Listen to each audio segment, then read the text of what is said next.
Selamünaleyküm, merhaba. Hoş geldin sevgili dostum. Hayırlı Ramazanlar. Nasılsın diye başlayalım.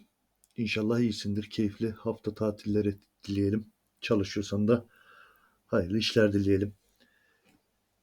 Önümüzdeki hafta için hisse incelemelerimize devam ediyoruz. Malum eğer takip ediyorsan, kanalım müdaimlerindensen her hafta yaptığımız sporu yapıyoruz.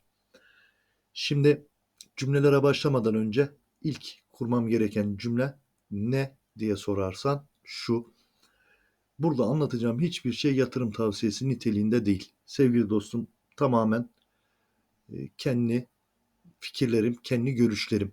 Senin yatırım danışmanın değilim. Kesinlikle ve kesinlikle benden veya bir başkasından gördüğün hisseye işlem açıp kapama şeklinde bir şey yapma. Finansal sıkıntılarla karşılaşmanı istemem.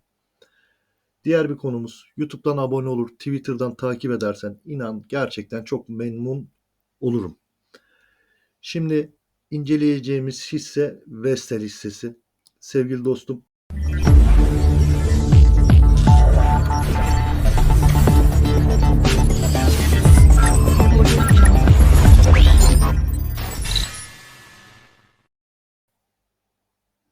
günlük periyottan 4 saatlik periyod alayım. Daha fazla mum görelim. Şimdi dostum, şekil itibariyle çizmeyecektim ama çizelim. Şekil itibariyle şöyle bakar isen ufaktan bir ikili dip çalışmamız olmuş ve bu ikili dip çalışması da başarılı olmuş diyebiliriz. Şimdi dostum, bir önceki videomu izlediysen buradan bir referans noktası kabul ediyorum. Neden? İlk yükselme emaresi buradan başlamış. En tepe zirvesine geldim ve sonra çektim buraya kadar. Şimdi şurayı, hatta şöyle tam aldığımız zaman daha güzel olur. Herhangi bir yükseliş trendinin düzeltme yaptı ifadesini kullanabilmemiz için bu düzeltmenin en az 0,382 kadar geri çekilmesi şartı var. Teknik kitaplarda, teknik analiz kitaplarında bu şartın üzerine kesinlikle ve kesinlikle kırmızı çizgimizdir diye ibare koyuyorlar. Şimdi bir geri çekilme formasyonu veya bir geri dönüş formasyonu olan bayrak, flama formasyonlarının düzenli çalışmasını istiyor isen o zaman ne yapman lazım? Şekildeki geri çekilmeyi yakalaman lazım. Şimdi dostum, burayı sileyim. İlk yükseliş emaresi olarak burayı kabul etmiştim. Flama veya bayrak sapını aldım. Şekildeki gibi şöyle çizdim. Hatta istiyorsan biraz daha uzatayım. Şöyle yapalım. Şu kısmı da tam kesecek şekilde yapalım. Sonra şu kısma şekildeki gibi bir destek çizdim. Grafiğe baktığın zaman şu kısma flama görüntüsünü oluşturmuş.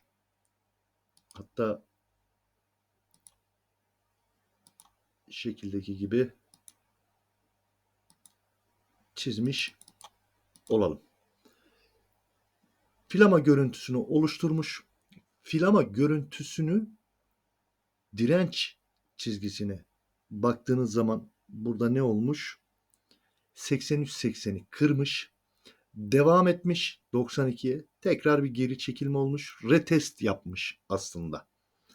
Şimdi bu görüntü burada kalmak kaydı ile bu burada kalsın. Bu görüntü sağlıklı bir şekilde ilerler ise nereye kadar gidecek bakacağız. Ama şu şekilde unutmadan çizmiş olayım. Bu şekilde neyi temsil edecek bize? Sevgili dostum, bir çanak görüntüsünü şekildeki gibi göstermiş olacak. Dostum, şimdi bu ifadenin önce flamadan bahsediyorum. Flama ifadesinin hedef beklenti fiyatını iki türlü belirliyor teknik analiz yapan arkadaşlar. Birincisi şekildeki gibi direnç çizgisine kırdığı yere flama sapını koyuyor ve 138.1 hedefini bekliyor. İkinci teknik analiz grubu destek noktasında flama veya bayrakta en dip noktayı seçiyor ve şekildeki gibi bir fiyat beklentisi içerisinde oluyor. Şimdi her iki görüntüde de baktığınız zaman, hatta baktığınız zaman demeyelim, şuradan işleme girdik.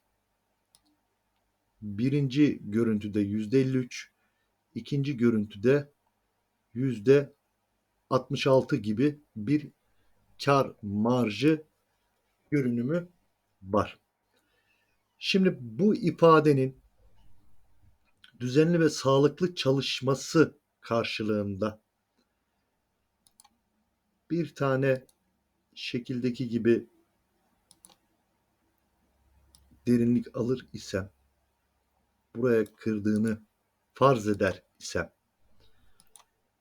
148.6 hedef fiyatını beklemem sanırım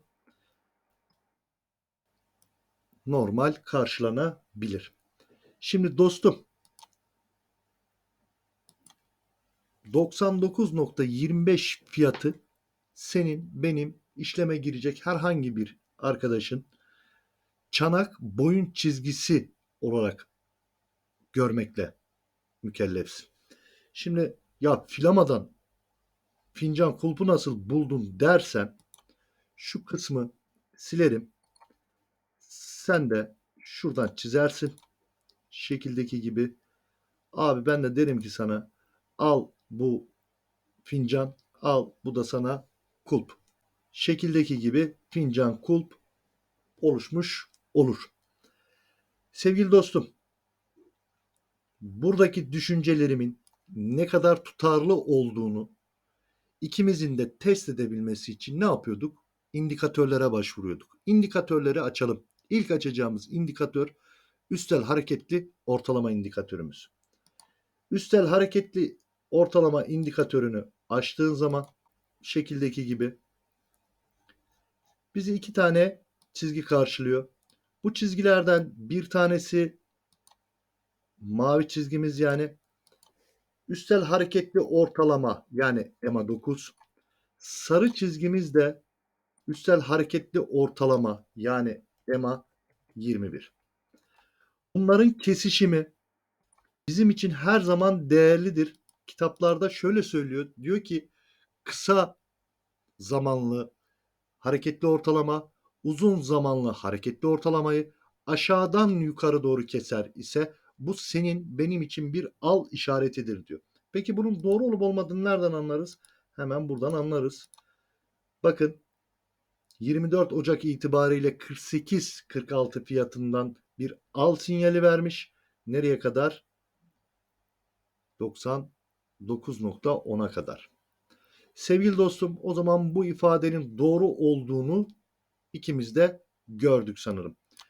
Üstel hareketli ortalamalardan sonra müsaadenle basit hareketli ortalama 50 ve basit hareketli ortalama 200 açtığım zaman 4 saatlik zaman periyodunda, bakın burada mavi olan çizgi basit hareketli ortalama 50, sarı olan çizgi basit hareketli ortalama 200'ü temsil ediyor. 4 günlük zaman periyodunda sevgili dostum bir kesişim mevcut ve bu kesişime geçmişteki büyük üstadlarımız Golden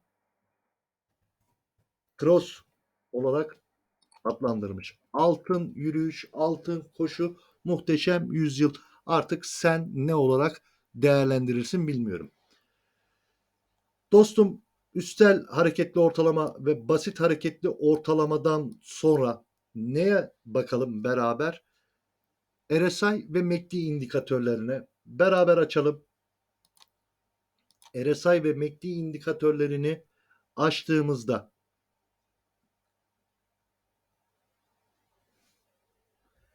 RSI için biz kitaplarda şunu biliyoruz. 30 ile 70 arasında olacak bu bir. İkinci, RSI değerimiz 50'den büyük olacak. Neden? Alım yönlü işlemlerin fazlalaştığını bileceğiz biz buradan. 4 saatlik zaman diliminde RSI değerimizin 56 olduğunu gördük. Bu bizim için güzel bir değer.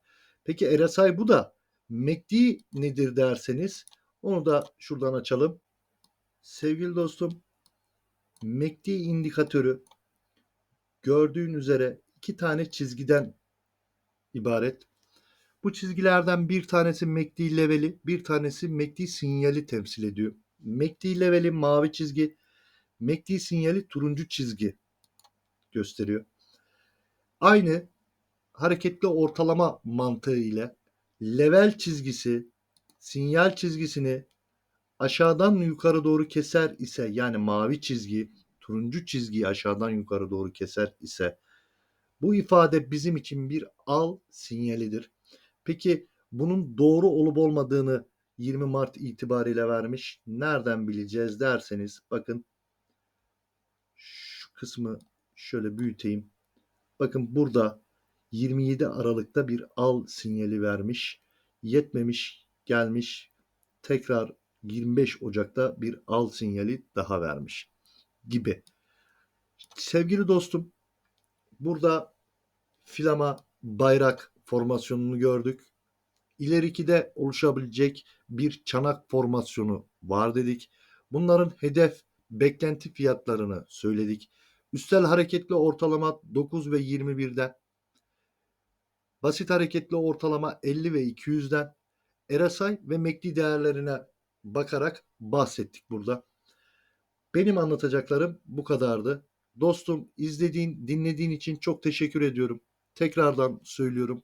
Herhangi bir maddi kayba uğramamak için kendi temel ve teknik analizini yapmakla mükellefsin.